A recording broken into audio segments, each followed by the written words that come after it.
a very special Hochman and Crowder Show Friday. I've told you throughout the week that there's an office reunion at the Miami Airport Convention Center tomorrow and Sunday, and there's going to be so many people there. One of the actors from my favorite show in television history, Creed Bratton, is with us on the Toyota of Hollywood hotline. Creed Bratton played essentially a version of himself on The Office. For those who don't know, he was in the Grassroots back in the 60s, a musical act. And as the series went on, as The Office went on, you kind of started to get these clues that he was like, Creed's with us. I'm talking like you're not here. You were playing. I'm used to that, Hawk. You were playing a fictionalized version of yourself, but not super fictionalized, because at the end we kind of found out, if people didn't already know, that you were Creed Bratton from the Grassroots. Yes, and I'm still a musician and still recording. I've just released my September 27th, my 10th solo album, if you can believe that. Dow Pop. Yeah.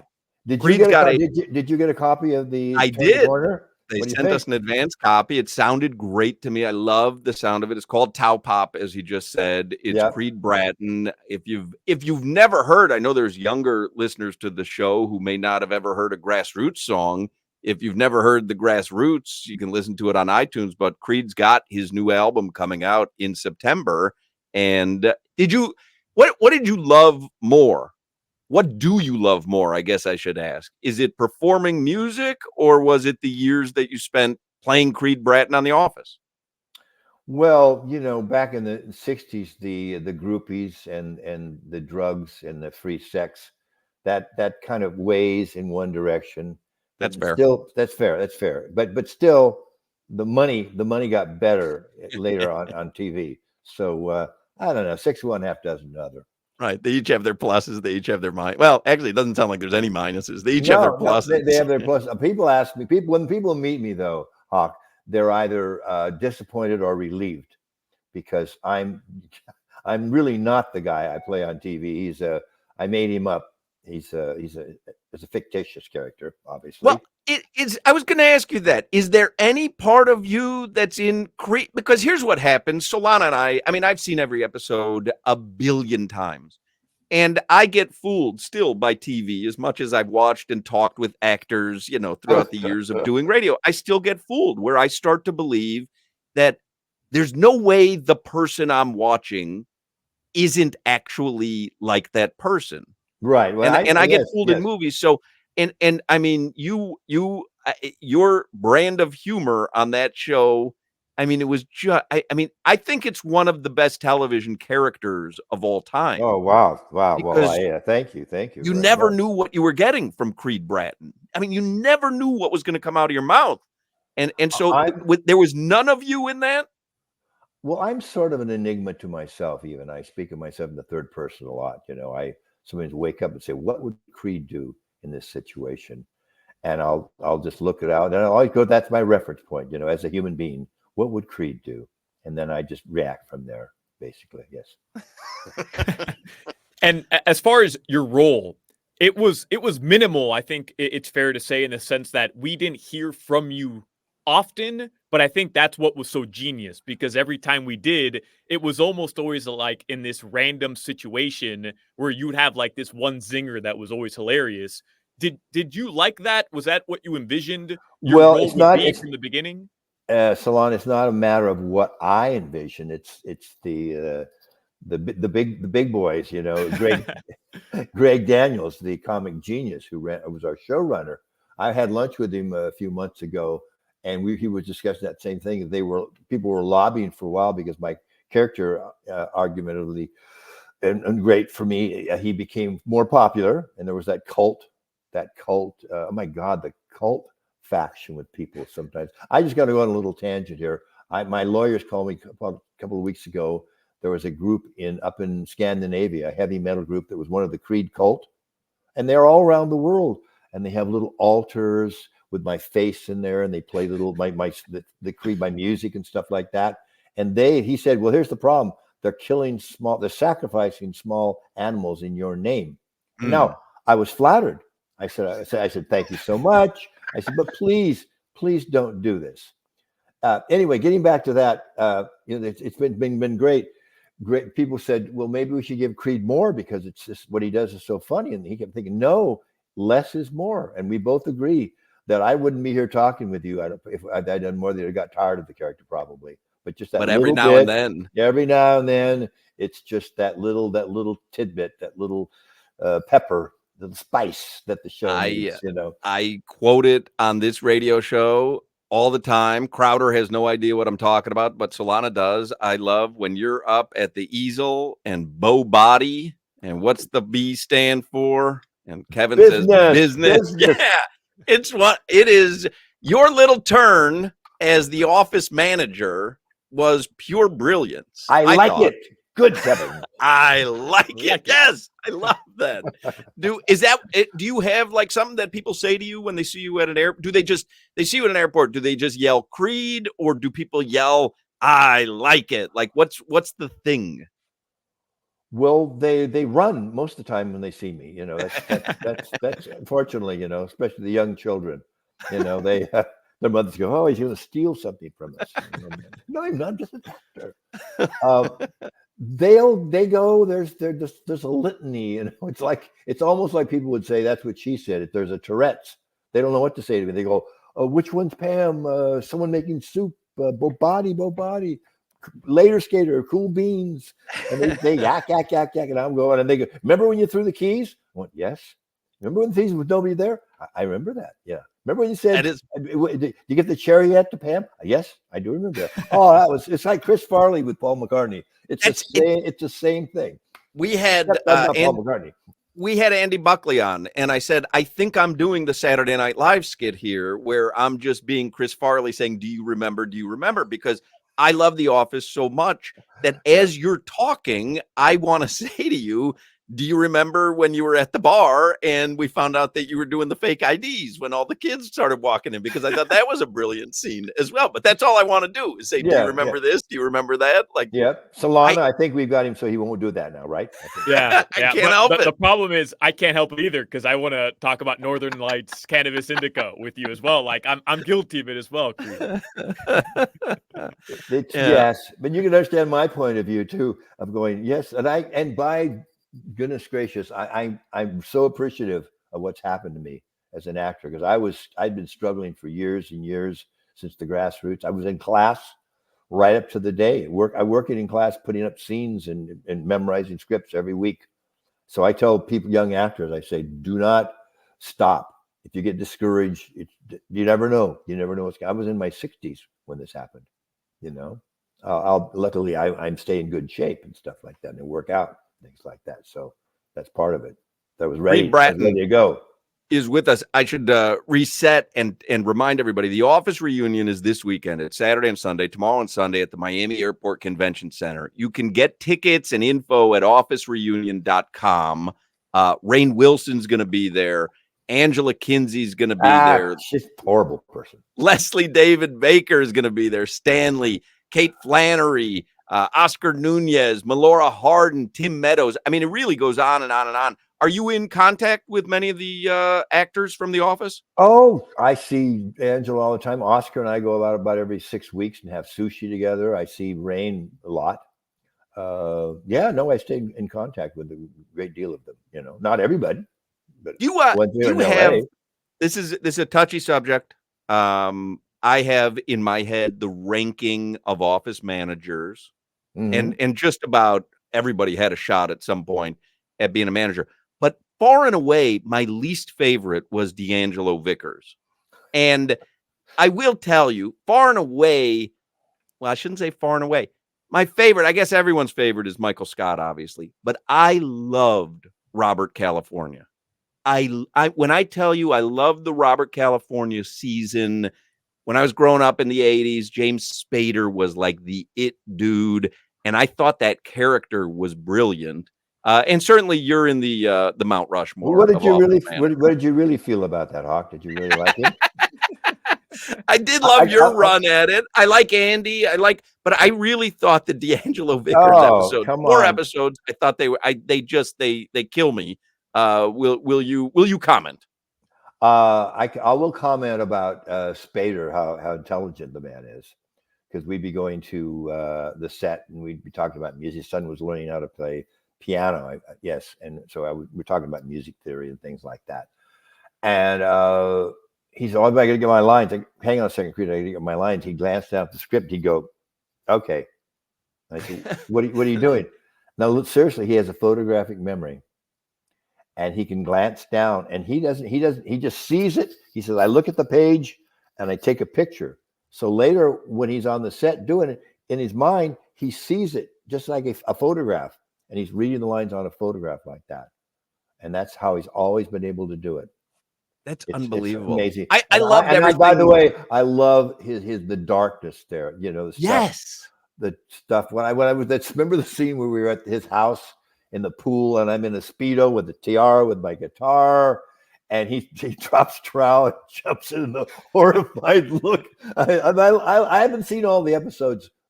I haven't seen all the episodes myself. Really? Well, I was shooting films and recording albums and touring. So yeah, I'm sure on one of these days I'll sit down and get to it. So if it's on, I hear it's pretty good.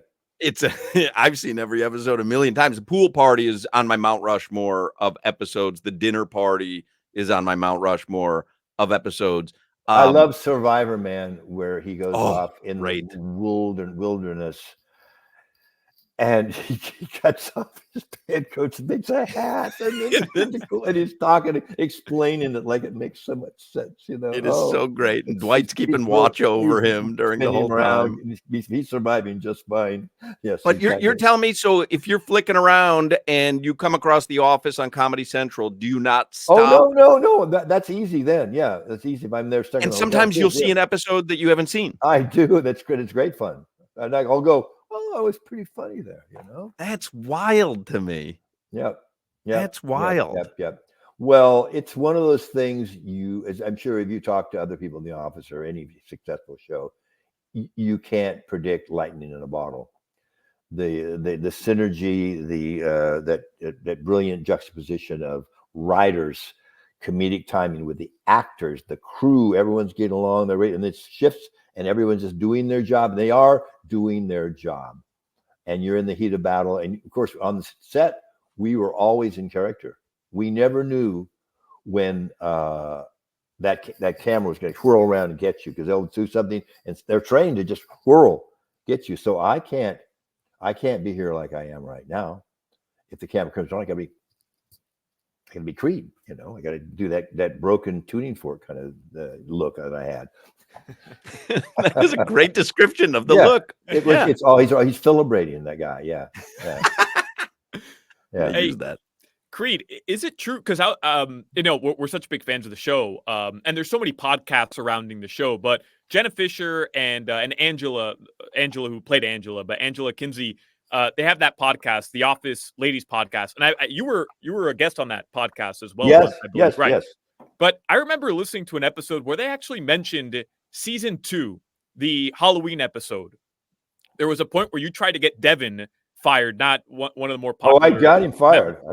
So right, you get him fired, right? Yeah. But is it true? Because they said that they actually filmed an alternate ending where Devin got you fired for that, and you guys didn't know. No, they would have if I hadn't knocked that thing out of the park. Yeah. So you put the kibosh on it. That was, and I didn't know. I think that would have put a great deal of pressure on me as an actor to realize that my not only was my job, fictitious job, on the line, but my real job was on the line too, because they were going to pick one or two, Devin and myself, because they couldn't have two. That's actually, we had room for one more.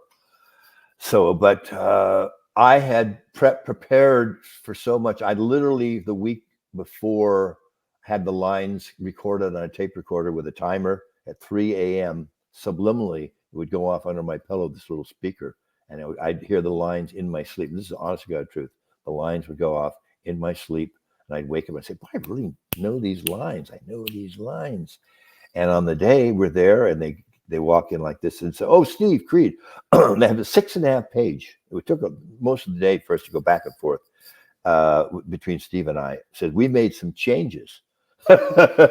We made some changes to the script, and I immediately go, it's sphincter pucker. Yeah. And I went, oh, but I had it so well, I just kind of reversed around, picked in the new ones, blocked them in, all James Spader, and I was off to the races. Did you know early on, even though it was so limited at the beginning, but then the Creed character grew, but did you know early on this is one of the greatest series in television history? Or did you know early on, I love this, I want to do this for years? Or did it take a few seasons? The latter. There's no way anyone will ever tell you, oh, we knew. I mean, I certainly did. None of us really could say, well, we know. Not especially at the first season, because we almost got canceled. Yeah. We didn't picked up. They didn't say for sure till the second season. I knew I liked being around these people. The first ADs treated me like I was a regular. You know, when I did some scenes and I started talking on Diversity Day, and they had to come and pay me on the side. So we can't put your name up, even though you're talking in this thing. She came up and said, now you and Phyllis, I want you to start talking like this. And Phyllis goes, oh, he's nice. I said, Phyllis, quiet. And then I was also the voice of the elevator, the guy who was trying to get this elevator ride in this cave. Remember, to take the people on a vacation? Right. And I was the voice of the manager. That was his old friend. So it's a coal mine. Michael, you know it's a coal mine. Well, you know, what's that stuff? It's bat guano, Michael. You don't want to take the people down there. You know? And I wasn't credited for that either, you know. But that kind of stuff made them laugh. The timing that I had with Michael. So all those little things, I didn't push any of that stuff.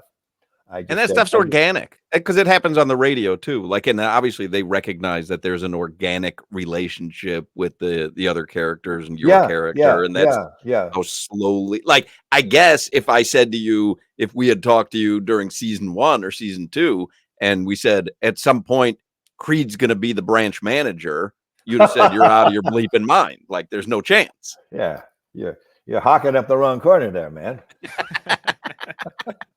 Creed Bratton, again, the Office reunion. It's an interactive Office convention. It's at the Miami Airport Convention Center Saturday and Sunday. You can get tickets. You can get info at officereunion.com. There's going to be interactive games and activities, and there's cosplay. And I mean, you've done these before. Thousands and thousands of fans show up for this, right? Well, they tell me I generally have my stand-in to go to these things. I heard they're fun. Yeah. Do you like it though? Because you are the subject of adoring masses. Now you're a rock star, so that is now that I'm saying it out loud, like, that is the rock star life, where there's just adoring masses that scream at every word you say or move that you make. Very few actors, I would imagine, get what you'll get this weekend at the convention center. No, it's a whole different thing. When we first went to Scranton and we came into town, we were like the Beatles. We were mobbed, literally. It was remarkable. And I had that course in my 20s with the Grassroots, because we had, top 10 songs and gold records and stuff like that touring all over. We were 4 really good looking guys, and the music was popular. But that was the name, that was the brand, the Grassroots. This is a whole different thing that myself, and albeit an older guy, I still when I go on tour now, there's one generation has passed it on to the younger generation, and they picked up on the show. So it's insidious is what it is. Get a life, people. Well, if you're a Creed Bratton fan, he has his 10th studio album coming out end of September called Tao Pop. And what is it? Tao Pop, yeah, DTAO. POP. So and the single, if I may say, Hawk, they can go right now to any place, Spotify or Amazon or Apple Music, and play Corner of the Universe. Turn the Corner in the Universe. It's out there right now already, the single. Yeah, I listened to it earlier today because they had sent me a link for it, and it's very good and it's very catchy. Very catchy. And so you love it. You I think the song is probably one of the popular things that I've done, and I say that because it's just kind of accessible right away. It's a good summer song too. But how do you write music? Do you sit down in a room and you need to be alone, or does it just come to you? No, it just comes to me. Yeah, I've been doing it for so long, and now out of every 20 songs that I get, I've written 50 or 60 songs that aren't so good. You have to understand that too. You get some stuff, that's not so good. But once in a while they come on, then you keep that one, then you craft that one. And I'll sit down with people like on this album, Dylan O'Brien, Vance DeGeneres, Billy Harvey, and Jeff Pearlman I co-wrote with. And that's a whole different process where you sit down in a room and go back and forth over hours and then and craft the song. And I like that. I found that I like that process also. You said that you haven't seen every Office episode. What if you're flipping around on the radio and a grassroots song comes on? You crank it up? No. I recorded them, and I just no. It's like that's another thing too. It's like once I finish my own songs, I won't listen to them. Really? Well, I've done them. I've recorded them. What's the point? I know everything. I know what's going to happen. That's a good way to go through life. I wish, but I move on to the next stuff. Yeah. But that's kind of a liberating way to go through life. I don't think a lot of people go through life like that. Doesn't mean that I don't want other people to listen to them, because I put a lot of love and sweat, into the songs. Do you give any credence to no pun credence? Do you give any credence to critics if somebody says, I imagine, I'm just guessing, you'd be more sensitive about someone not liking your music than an episode of The Office? I don't really pay much attention to any of that stuff. I'm 81, and I just feel that I'm really, really lucky to get up and do what I do. So I'm ahead of the game. I won the lottery, baby. Kind of like that thing, Yeah. Kind of. I have. So who cares what people think? Let them go out and get the hit records and get on the hit show. I mean, we won the lottery, Solana. We're sitting here. We're talking with Creed Bratton. We're shooting the bleep about The Office and the grassroots and his new album. I mean, this is. I can't begin to tell you. 20 years plus of doing radio. Every now and then I have these pinch me moments where, I'm talking to some athlete who I never imagined that I would be speaking with, or I'm at a function in Miami and there's an athlete who, and then obviously people from the zeitgeist of, television and pop culture, where you get this moment, it's 10 or 15 minutes with you, but it is a pinch me moment for us, because honestly, you are a soundtrack of my life, because I was telling Solana, like, honestly, I have The Office on in my house at all times because Comedy Central has it on for about 6 hours a night, and I just keep it on in the house. It's comfort food for me. I love everything about it. I got to tell you, there is one thing that has bothered me since the show is on. When we did the Emmys, and Steve Carell didn't win the best comic, and there's other people that were against him. There was no comparison. That's a travesty. And I'm just saying that publicly for everyone. The guy is a comedic genius, one of the nicest people you'll ever meet. You can ask anybody on the show. So that's still that's kind of like a bone of contention. And I'm chewing it, boys. I'm gnawing on it now. No, but you're so right, because even, when the pandemic happened in 2020 and streaming services really exploded, The Office almost like was revitalized. You talk about the younger generation. And I almost felt like, because of how it was already extremely popular, but because of how it really kind of jumped back onto the scene, you guys should have all been nominated again. But and that could have been like the redemption for the Academy to do right by Steve Carell. As NBC should have really paid me a lot more, because that COVID thing was my idea. To get into the streaming thing. And so I said, hey, and I got a virus guy. I can get you a name of this virus guy. And it all worked out. It worked out fine. It worked out. Good move on your part. Creed Bratton. Again, The Office convention. It is Saturday and Sunday at the Miami Airport Convention Center. Tickets and info at officereunion.com. You can download Creed Bratton's latest release. The album comes out September 27th, but the first single, Corner of the Universe, is available on just about every music streaming platform there is. And honestly, in the universe, Corner of the Universe, in the universe. We appreciate the time that you gave us. Real thrill for us. And I'll get you did a public commentary on Steve Carell. I'll give you one more chance to do a public commentary on D'Angelo Vickers. Can you at least say that you were a better office manager than D'Angelo Vickers? I liked his pizza sauce.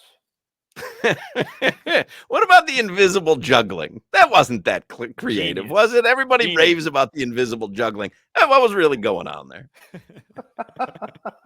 Genius.